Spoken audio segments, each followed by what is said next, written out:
নমস্কার। আজকে আমি যে রান্নাটা আপনাদের কাছে নিয়ে এসেছি সেটা প্রতি বাঙালি ঘরেরই খুব প্রিয় রান্না। মাছটা দেখে বুঝতেই পারছেন এটা কই মাছ, আর আমি আজকে বানাবো তেল কই।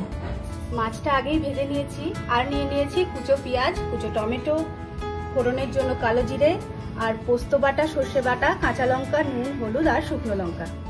আর তেল কই বানাতে যেটা প্রধান বা মুখ্য উপকরণ সেটা হচ্ছে সর্ষের তেল। আমি ঢেলে দিচ্ছি কড়াইতে। তেল কই বানাতে তেলটা একটু বেশিই প্রয়োজন। তেল গরম হয়ে গেছে, দিয়ে দিচ্ছি কালো জিরা ফোড়ন আর এর মধ্যে দিয়ে দিচ্ছি কেটে রাখা পেঁয়াজটা।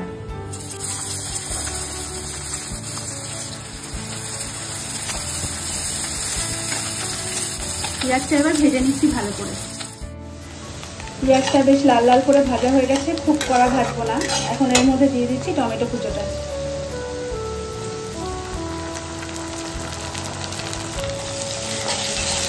টমেটোটা যতক্ষণ না নরম হয় ততক্ষণ এটা ভাজতে থাকবে।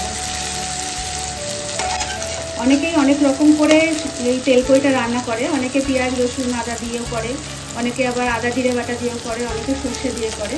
তা আমি এইভাবেই শিখেছি। শাশুড়ি মা এই রান্নাটা খুব ভালো রান্না করতেন। আমি ওনার কাছ থেকে শিখে নিয়েছিলাম। যেদিন প্রথম আমি এই রান্নাটা করে খাইয়েছিলাম ওনাকে, উনি বলেছিলেন আমার থেকেও ভালো রান্না হয়েছে। আচ্ছা, এবারে টমেটোগুলো গলে গেছে। এবারে এর মধ্যে দিয়ে দিচ্ছি হলুদ, লঙ্কার গুঁড়ো আর পরিমাণ মতো নুন। এবার একটুখানি এই মশলাটা ভেজে নিয়ে দিয়ে দিচ্ছি একটু জল।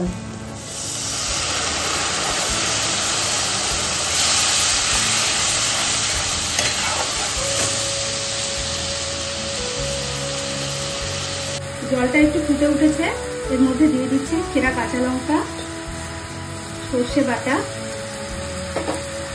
আর পোস্ত বাটা। এবার কিছুক্ষণ ফোটাবো। এবার এর মধ্যে মাছগুলো দিয়ে দিচ্ছি। মাছগুলো আগে ভেজে রেখেছিলাম, কিন্তু খুব অল্প ভেজেছিলাম, হালকা করে এপিট ওপিট ভেজে রেখেছিলাম। তাই এটা এখন দিয়ে ঢেকে দেবো ভাপে হওয়ার জন্য।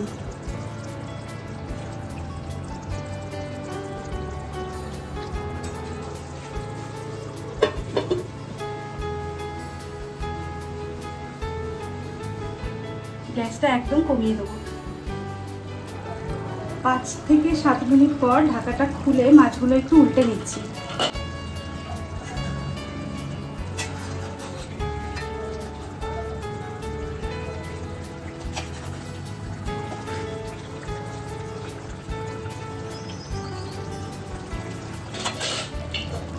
মাছগুলো উল্টে নিয়ে আবারও মিনিট 5-এর জন্য ঢাকা দিয়ে রাখবো।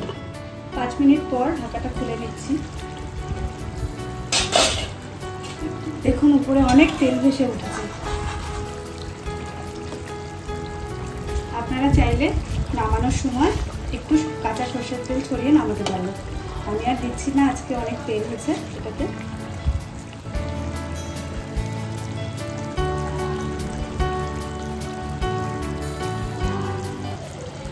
এইরকম আরও ভালো ভালো রান্না যদি আপনারা দেখতে চান তাহলে আমার চ্যানেলটি বা আমার পেজটি ফলো করুন বা সাবস্ক্রাইব করুন। আর ভালো লাগলে লাইক, শেয়ার এবং কমেন্ট করবেন।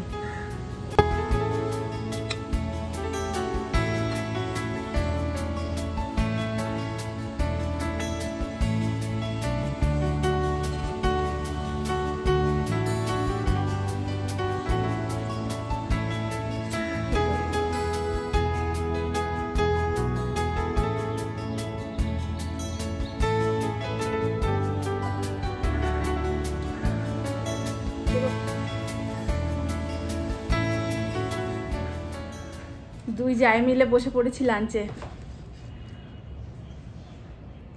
আজকে তেল কই খাবো। তেল কই খেলে ভাতটা একটু বেশিই লাগে অন্য দিনের তুলনায়।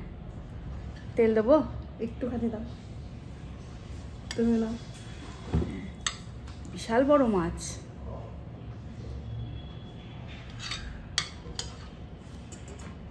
অনেক বড় বড় এনেছে মাছটা না। ডিমও আছে। ডিম আছে? ওয়াও। আমার তো সব মাছেরই ডিম ভালো লাগে।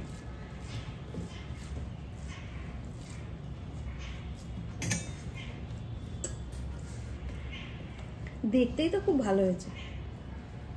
প্রথমে তো দর্শনধারী, তারপরে তো গুণ বিচার, দেখা যাক। দেখতেও যেমন খেতেও সেরকম। খুবই ভালো, দারুণ হয়েছে। এই তেলকইটা আমার মা আবার এই পেঁয়াজ দিয়ে করে না, আসলে আমার বাপের বাড়িতে পেঁয়াজ খায় না তো, আদা জিরা দিয়ে করে, সেটাও ভালো। আর মায়ের রান্না যথারীতি ভালোই হয়, আর এটা আরো ভালো।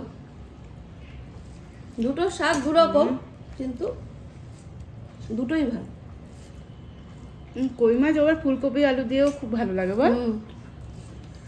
আর বড়িও তো দেয় হয়। অনেকে। কিন্তু এখানে আবার তেলকইটা খুব ভালো খায়। এখন তো বাড়িতে যাই যখন, মাও এইটা খুব রান্নাটা ভালো খায়। এটার মধ্যে আবার অনেক মশলা টশলা দেওয়া হয়, তো আরো পোস্ত সর্ষে দেওয়া হয়, খুব ভালো হয়। পোস্তর স্বাদটা তো খুবই ভালো, মাছটাও ভালো, দারুণ হয়েছে, দারুণ। খুব ভালো হয়েছে। এইরকম করে করবেন, দেখবেন খুব ভালো লাগবে। আর আমাদের ভিডিওটা ভালো লাগলে লাইক শেয়ার কমেন্ট করবেন, আর আমার সাবস্ক্রাইব তো করতেই হবে। অবশ্যই পেজটা ফলো করে দেবেন। টাটা।